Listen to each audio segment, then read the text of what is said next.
Right, it's my second time recording this because the first time I've recorded it, my computer blew up.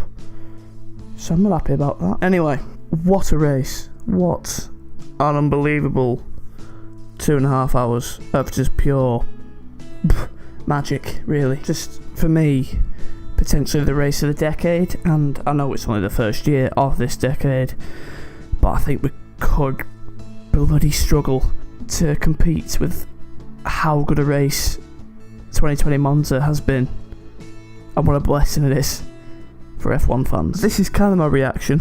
It's a little bit less reactive now that this is the second time I'm recording this. I'm going to go through and just review what's happened, really. We'll go in chronological order. So, 2 Mercs on pole, you'd expect them to be first and second into turn 1, but Bottas had different ideas.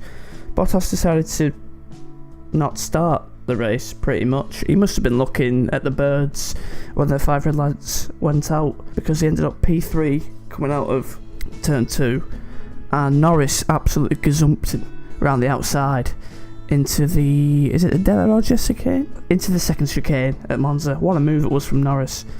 Amazing. So going into the second half of the lap 1, McLaren's 2-3.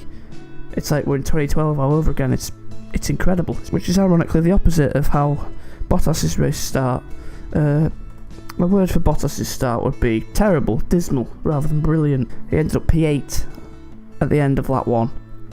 Kind of settling in for the race, to be honest. It's probably going to be Hamilton romping away a minute ahead of everyone else, but at least the fight for the rest of the positions is going to be exciting.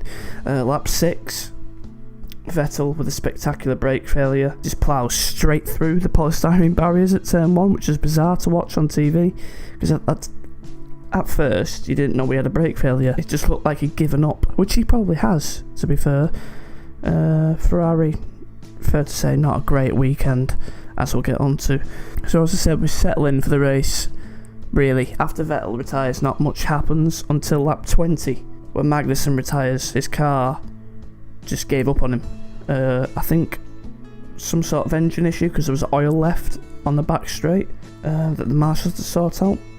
But I haven't actually seen what was wrong with this car. It just gave up on him. No power.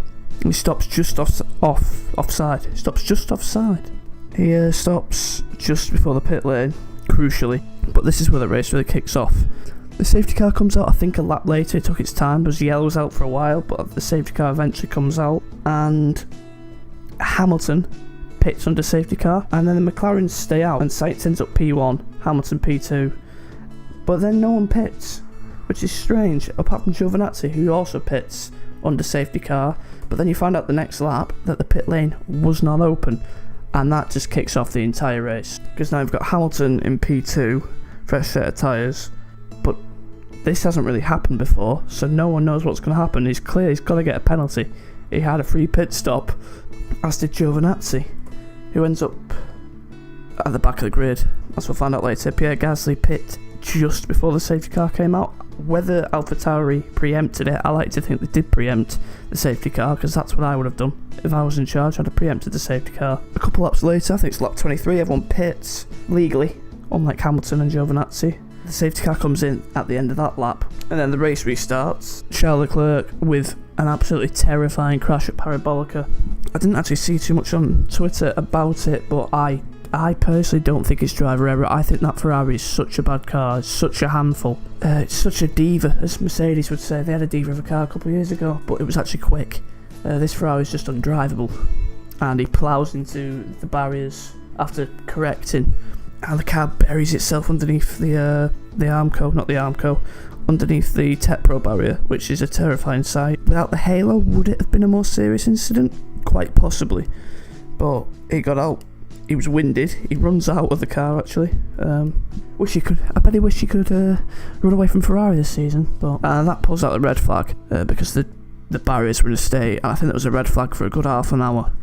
Hamilton gets the stop-go penalty, which is a 30-second penalty, pretty much. As I said, the most severe you can get in a race, which is just mental, because it dawns that Bottas is right in the middle of the pack. Verstappen's nowhere. Alex Albon, well, we'll get to him, but he's also nowhere. And Hamilton's going to be dumped to the back of the grid. So it comes to the restart, and unbeknown to me, after a red flag, we restart as a full Grand Prix restart, like restart from the grid, that was a big surprise to me. I didn't know that was a rule. So lap 27, the race restarts. Stroll was probably favourite to win the race because he starts second, net first on the front row, and Stroll just does his finest Bottas impression.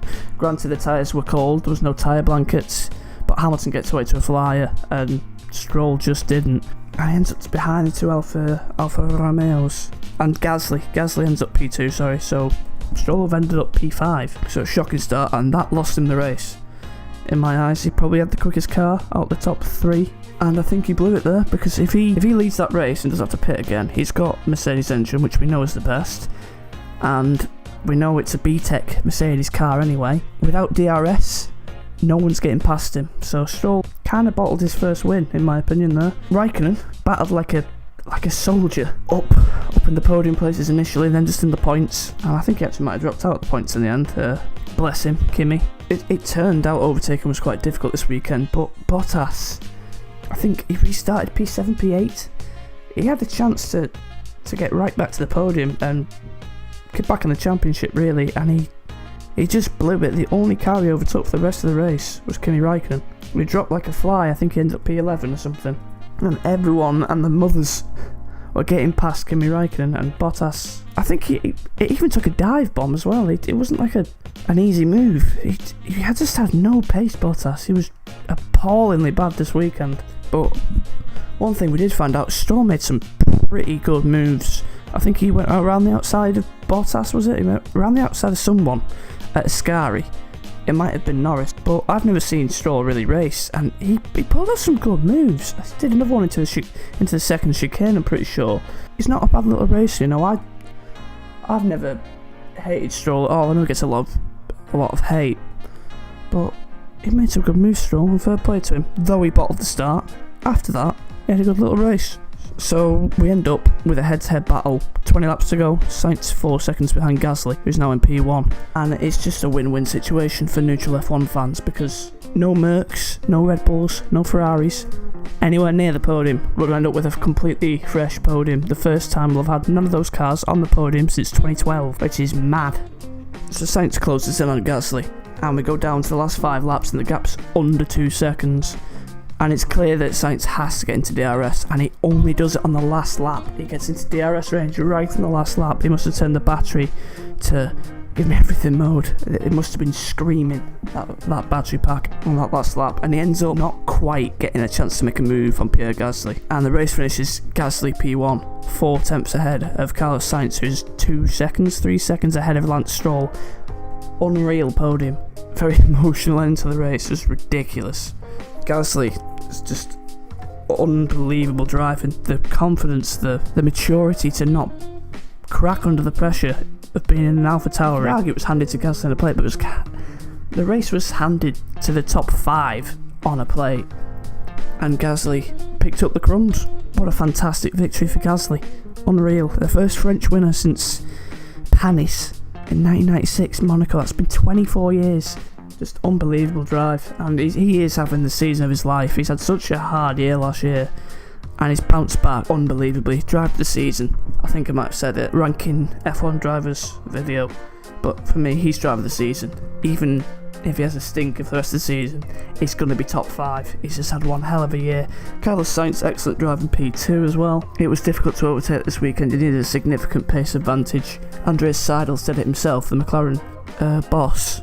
One more lap, he might have got Gasly, but he didn't have one more lap. And then Lance Stroll, P3, made some great moves. Should have won the race, arguably, but still a podium. Fantastic result. He's P4 in the championship. Just what a race. I'm going to have to sum up a little bit now, though.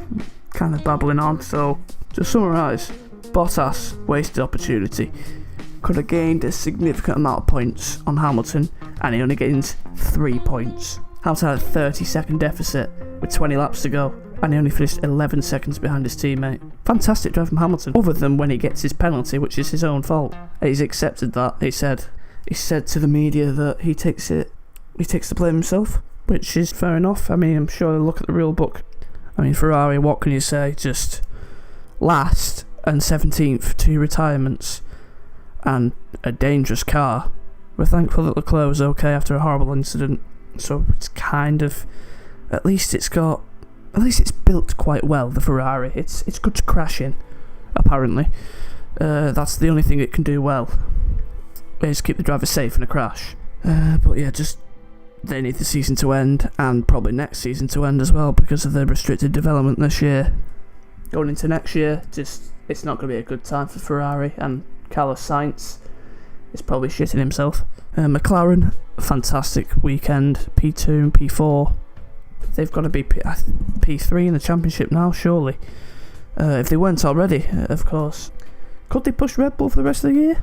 Because obviously Red Bull have come out and said that Alex Albon hasn't had an equal car, so it's very much a two-legged horse, Red Bull, at the moment. And after this weekend, we'll move on to that. They're arguably a no-legged horse, because they had an absolute shocker. Verstappen retires and Albon finished 15th.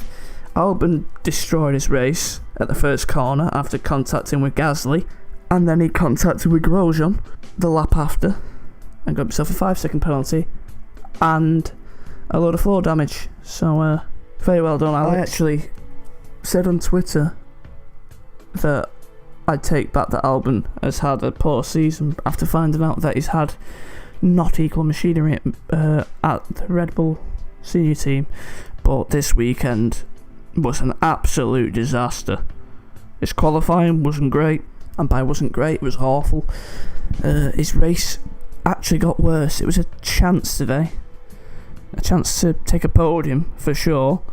Obviously the Red Bull wasn't the second best car this weekend, that was clear, but it wasn't 15th place by any means. It was easily a top 6 car with the 2 Mercs gone. Big opportunity missed there for Red Bull this weekend. 0 points. They could have arguably had a 1-2 if they played the cards right. But moving away from Albon and Red Bull, Williams desperately unlucky not to get a point on the final proper day of Williams, which was quite sad. Latifi P11. It would have been the perfect weekend if Williams had got a point after everything, but don't always get what you want, as Jeremy Lynch famously said. But it's only fair to sum up and leave to the end just how fantastic a weekend Pierre Gasly had. He had a great weekend in the entire weekend, to be honest. His qualifying was great. He's been quick all weekend. The AlphaTauri's been quick all weekend. It's unlucky for Kvyat. He had a decent weekend as well, but obviously he didn't win the race. He actually came home P8, P7, something like that. Good weekend for AlphaTauri. Just unreal weekend for Pierre Gasly, and he deserves it, frankly. He did everything right that he could have. He made the most of the opportunity handed to him. He could have bottled it, as we've seen Stroll do. Fantastic. If we can have more races like this in the near future, that'll be amazing. But I'll take this. For me, it really could be race of the decade. Just, it had everything. It had overtakes, it had underdog story, it had drama, crashes where people walked away, because everybody loves a good crash as long as the driver is okay. And yeah, where now? There's calls for him to go back to Red Bull. I've called for that in the past, but I think I've had a change of heart with that. I think it might be the case of, do Red Bull truly deserve Pierre Gasly? I don't know. The way they treat their second drivers, as it's become clear with Albon, they don't give him even equal machinery these days, and they definitely don't get equal attention. It's a very toxic nature at Red Bull. I think he needs to see the season out at AlphaTauri and hope for some other teams to come in for him. I mean, you can make a case that he should kick Bottas out of his seat, because Bottas should have won this race with his eyes closed if he had any sort of competence about him. He didn't get a penalty. It was there to be taken for Bottas. The Merc was a second quicker than every other car. They qualified without slipstream, for God's sake. It was on a plate for Merc. It should have been a 1-2 easy, and they came 5th and 7th. Disaster class. Well, I think that's it. Let me know what you thought of the race in the comments. Feel free to subscribe if you want to. It is free, and who doesn't love free things? And I'll see you for my next video, which could be tomorrow. At this rate, 3 days in a row we've uploaded. So I'll see you again soon.